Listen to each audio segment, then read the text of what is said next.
You're watching CGTV, Community Government Television, Channel 11, Pitkin County, City of Aspen, and Town of Snowmass Village.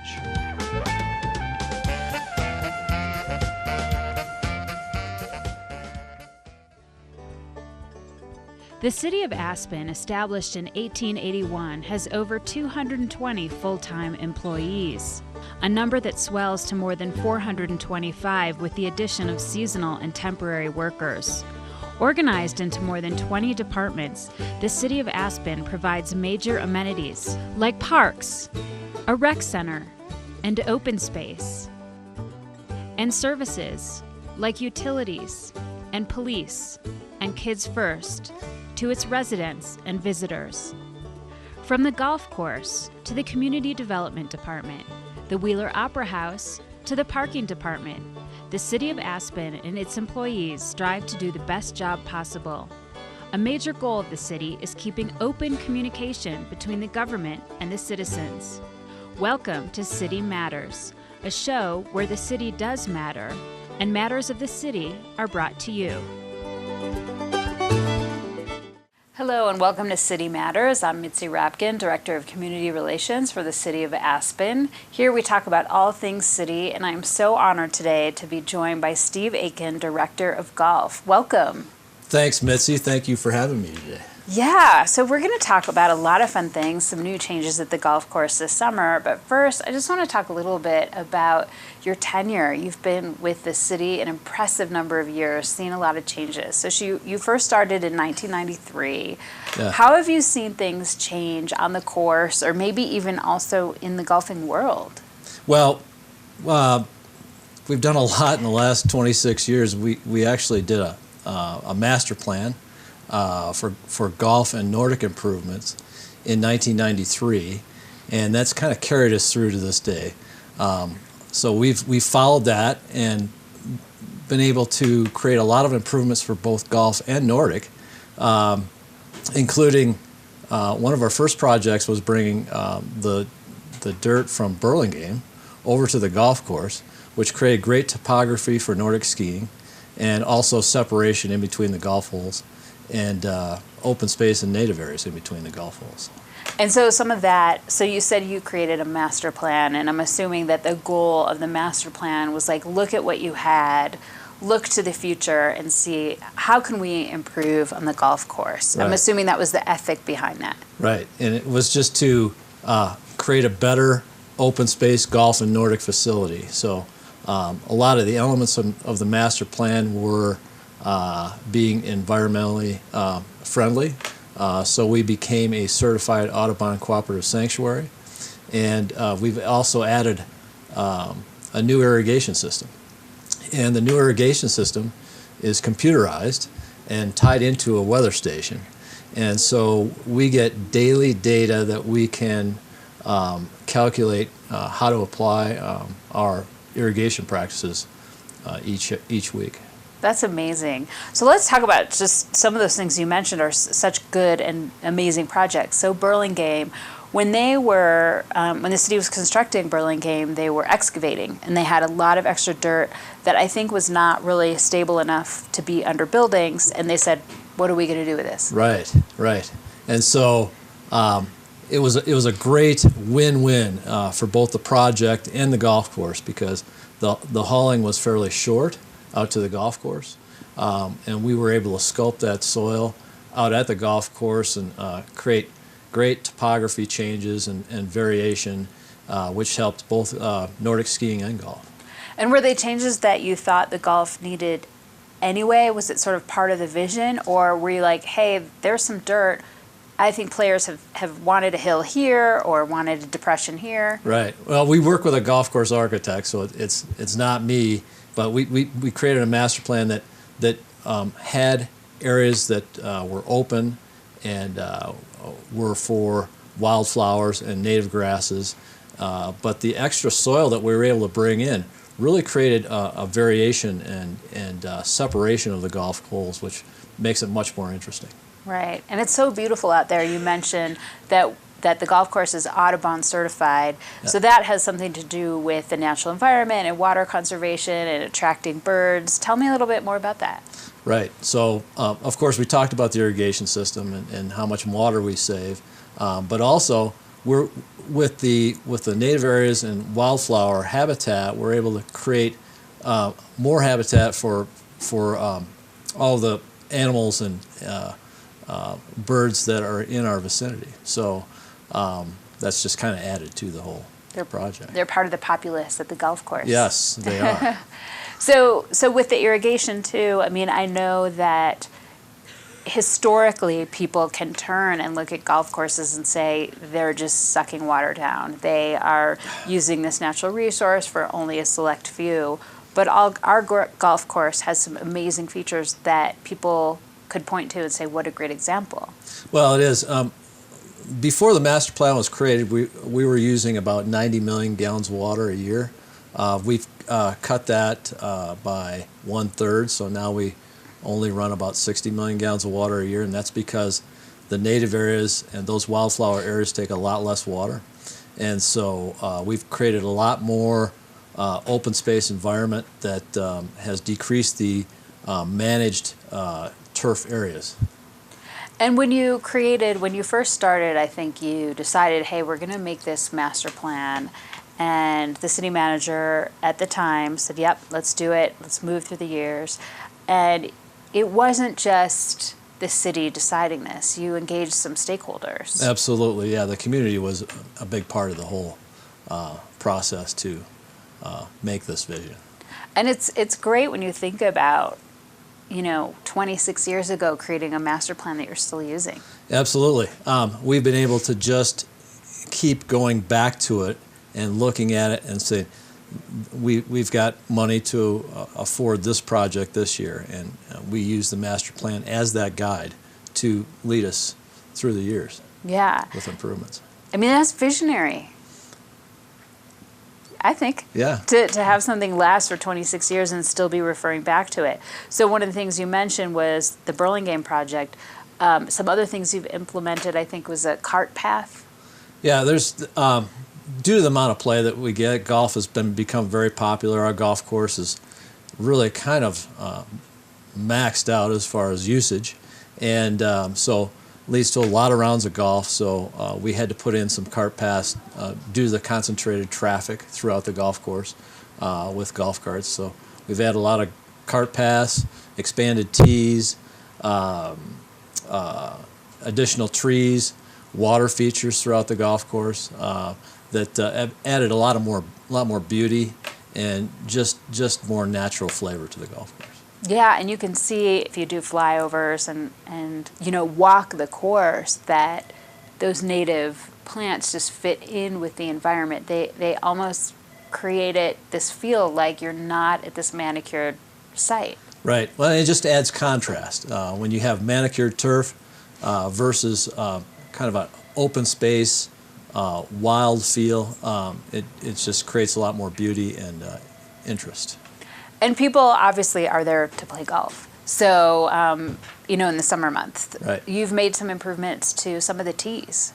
Yes, we've expanded tees and added tees where necessary, and that continues. We're still not done with that. There's more tees to be done, so we're concentrating on some of that on this coming project as well. And then clubhouse and tennis. Yep. A clubhouse was built in 2001.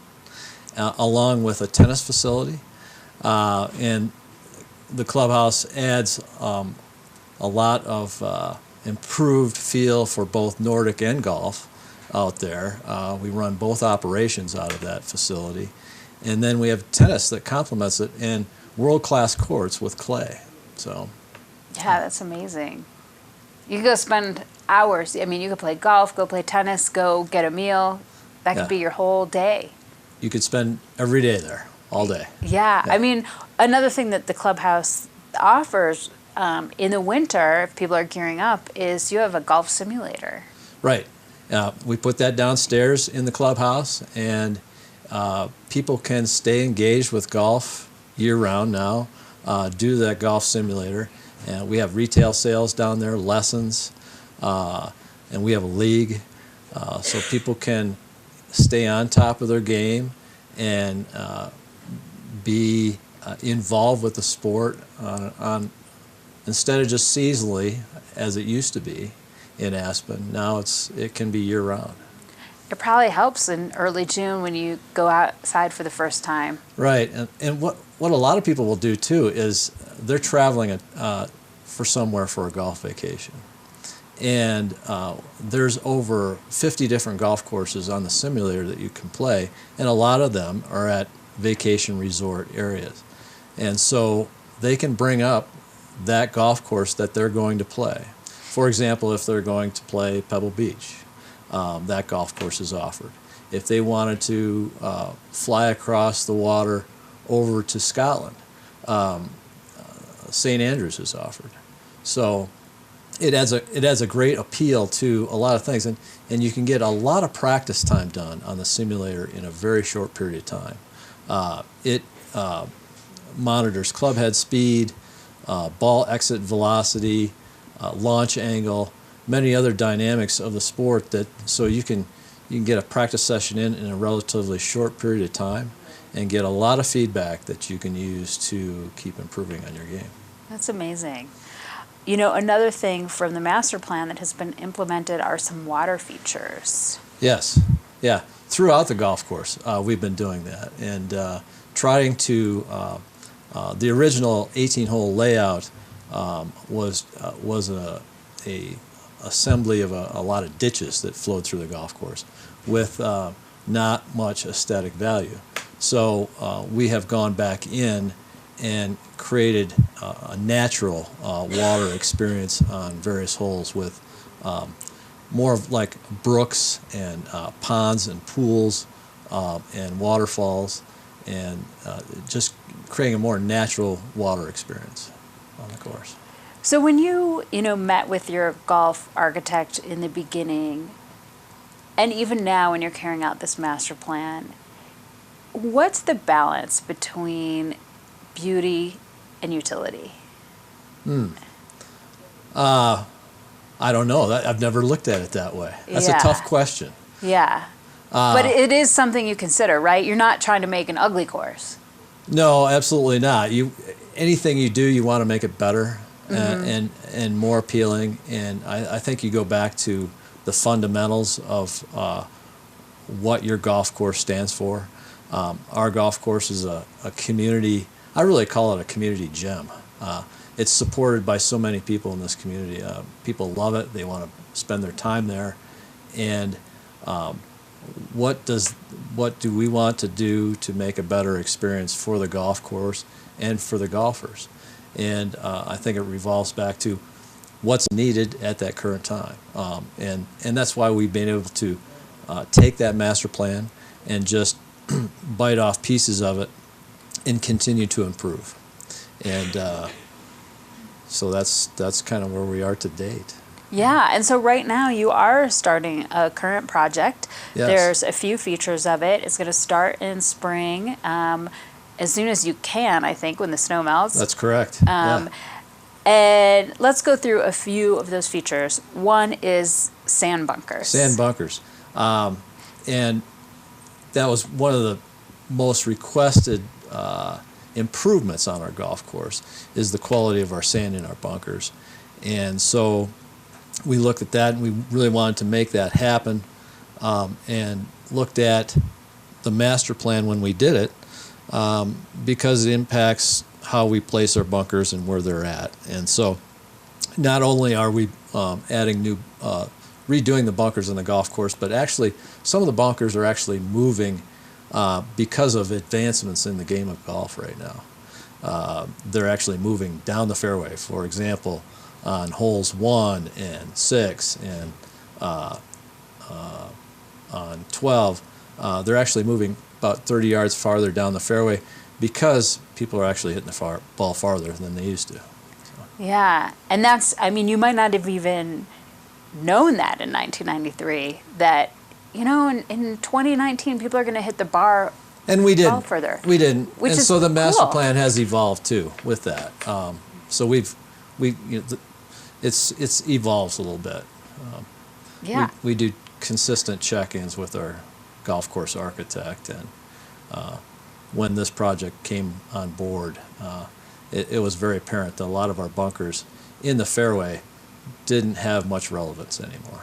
Yeah, and I think that's very, proactive to say, where are we today with the game? Like even though you have a master plan, to keep checking in with technology, with trends, with water use, to be nimble enough to say, I think that's good leadership to be able to say, hey, this is what we've noticed. How can we deal with this problem? Right. And so one of the things you said was not just moving them, so people are hitting the ball farther, so they're bypassing them altogether. So why have a sand bunker if no one's going to... Every once in a while you want someone's ball to go in there, right? So what's the quality of sand difference? Well, our quality of sand, and that's the problem with our current bunkers is that the quality of sand is not real good due to the fact that there's been the migration of native soil into the sand, and so we've got rocks and silt and other contaminants in there. So the consistency of the sand is not real well, and even when you pull the sand out and put new sand in, it continues to get contaminated over the years because of there's no real barrier to improve that. So with a new construction technique, it's got a really funny name. It's called the Better Billy Bunker System, and it was developed about 7 or 8 years ago. And a lot of quality golf courses that are going towards rebuilding their bunkers are using this technique because it is so successful. And they do that by using washed pea gravel in the bottoms of the bunkers and place it in there after the bunker is constructed, and then spray it with a polymer, and the polymer makes that washed stone set up like concrete, with everything, with the exception that it allows the bunker to drain. So even though you have this bunker floor that sets up like concrete, you can pour water right on through it. And so that's the beauty of it. The bunker drains. It allows a permanent barrier in between the subsoil and the sand, so the sand stays pure and clean and keeps the sand up on the sides of the bunkers without having it slough down. So so it lowers our maintenance because bunkers are very intensely things to maintain, and so this construction technique will reduce our maintenance practices in them and keep the sand with good integrity.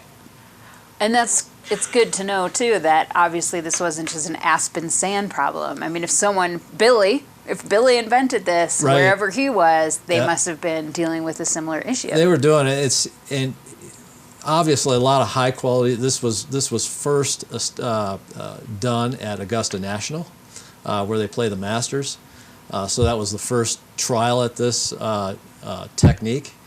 It was very successful, and a lot of clubs, no matter what type of budget, are going to this technique. There's been a lot of other different techniques over the years to try to simulate this same thing with limited results.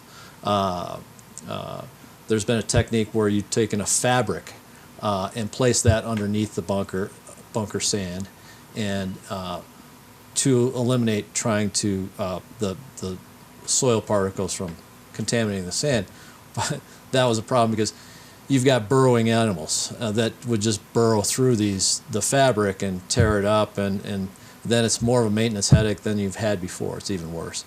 And so this is a real permanent thing where it's not affected by animals, it's not affected by climatic conditions, and so that being said, it's the best thing on the market as far as bunker construction at this time, and we're really excited about bringing it out here and having it installed. So that's so exciting. And then you don't need Bill Murray to come get rid of the rodents. No, you don't.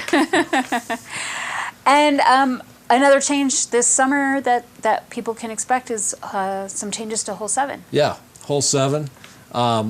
We've had a few things that were a challenge on Hole 7. Hole 7 is a par 5, and dog leg left, and one of the issues on 7 is that due to the nature of how close it is and in proximity to hole number 11, a lot of people can just turn and hit it down 11 fairway. So it was a big safety issue for us.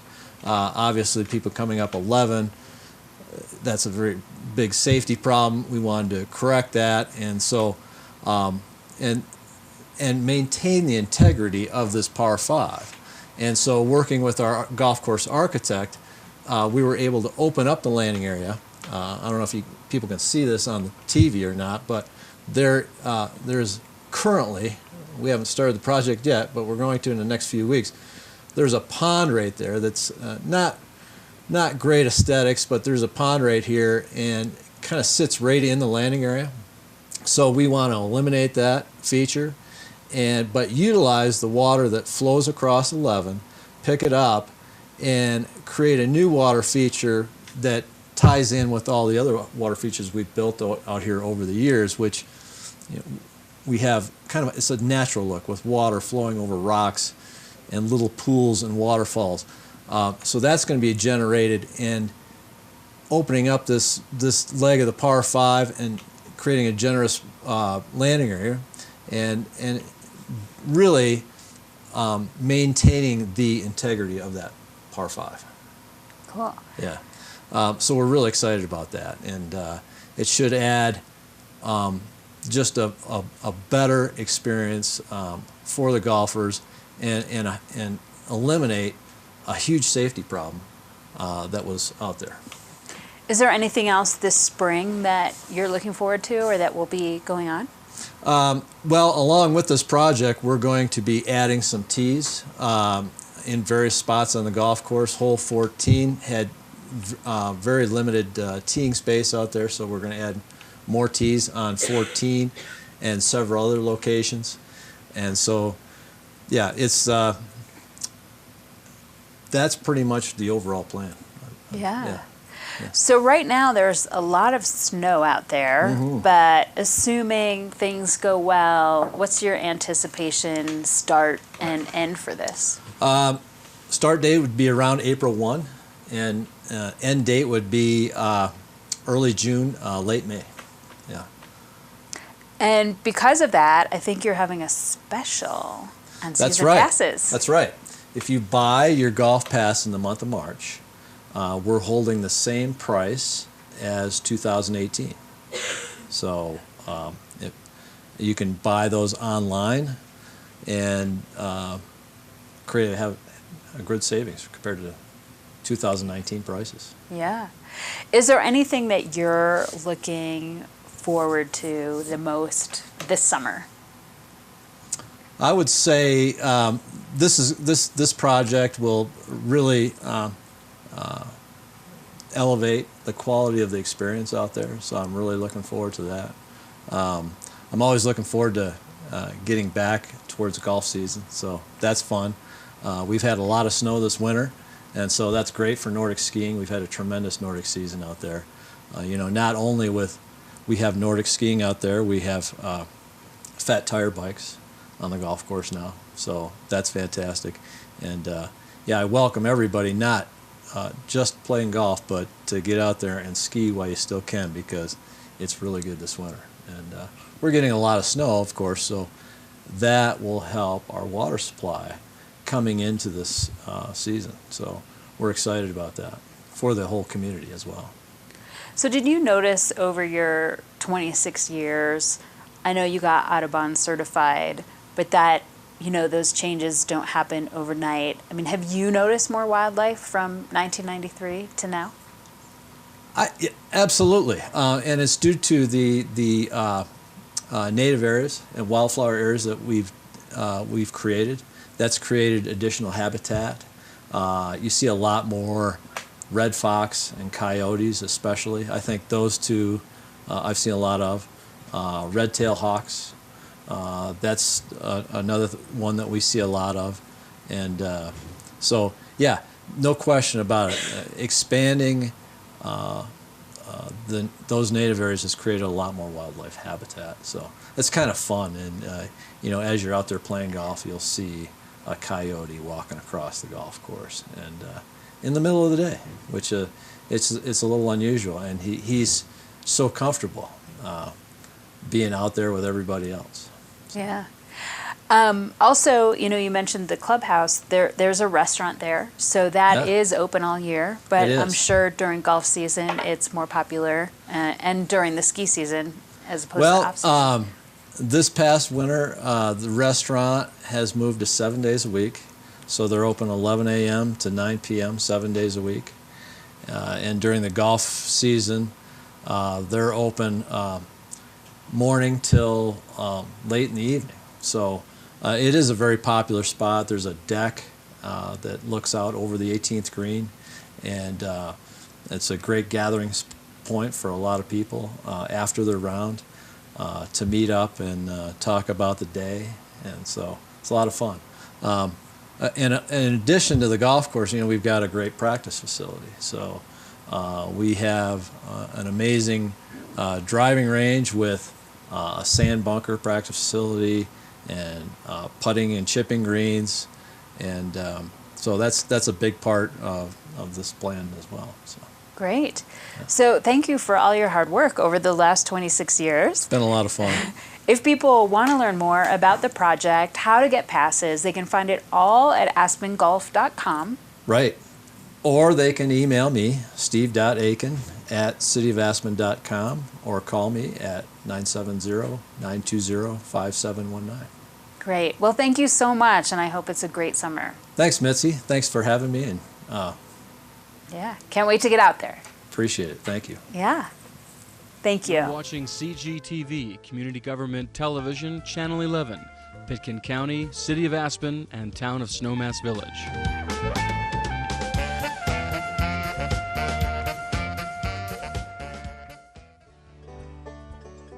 The City of Aspen, established in 1881, has over 220 full-time employees, a number that swells to more than 425 with the addition of seasonal and temporary workers. Organized into more than 20 departments, the City of Aspen provides major amenities like parks, a rec center, and open space, and services like utilities and police and Kids First to its residents and visitors. From the golf course to the Community Development Department, the Wheeler Opera House to the Parking Department, the City of Aspen and its employees strive to do the best job possible. A major goal of the city is keeping open communication between the government and the citizens. Welcome to City Matters, a show where the city does matter, and matters of the city are brought to you.